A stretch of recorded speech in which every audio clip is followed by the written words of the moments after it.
Përshëndetje. Nëse qofte të dalin të forta, provo këtë recetë.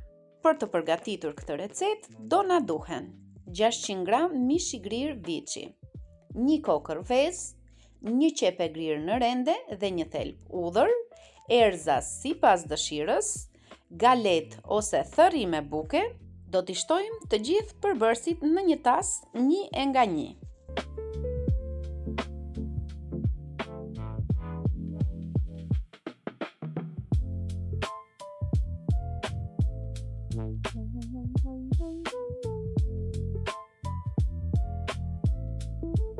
Pasi i kemi hedhur të gjithë përbërësit në tas, do t'i punojmë me dorë të gjithë përbërësit që të bëhet një masë homogjene për qoftet.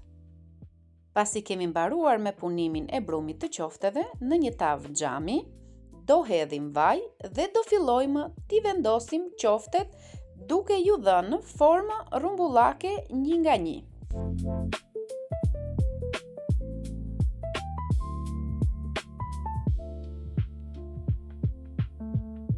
I kemi vendosur të gjitha qoftet në tavë dhe me anë të një furçe i lyejmë të gjitha qoftet me vaj nga sipër.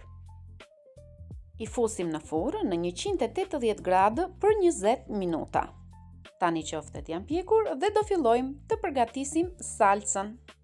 Vendosim një tigan në zjarr dhe në të do hedhim 1 lugë gjelle gjalpe.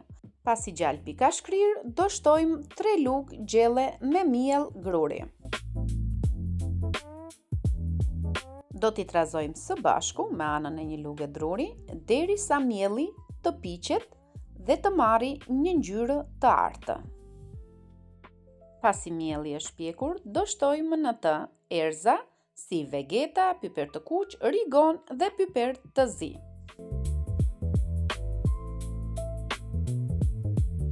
Do t'i përziejmë erzat me miellin dhe do shtojmë sipër 1 gotë me ujë të ftohtë. Do vazhdojmë t'i përziejmë së bashku që mielli të trashet dhe të bëhet një masë kremoze bashkë me erzat.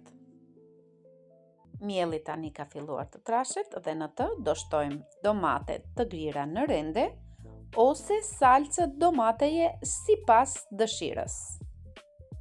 Nuk do ndalojmë së përzjeri që e gjithë masa të bashkohet dhe të bëhet kremoze në formë salce. Salca tani është gati dhe në të do shtojmë qoftet që i poqëm në furrë pak më parë. Do i shtojmë të gjitha qoftet në tigan tek salca. Do t'i lëmë të zjenjë së bashku rreth 15 deri në 20 minuta dhe dreka ose vakti juaj tani është gati. Shpresoj t'ju kem dhënë një ide për një vakt të shpejtë dhe të shijshëm. Nuk do ta besoni, por janë fantastike. Faleminderit që e ndoqët këtë video deri në fund me mua. Mos harroni të bëni like dhe të lini koment rreth videove të mia. Mos u largoni nga ky kanal, sepse këtu do të gjeni receta të ndryshme gatimi dhe këshilla të ndryshme shëndetësore.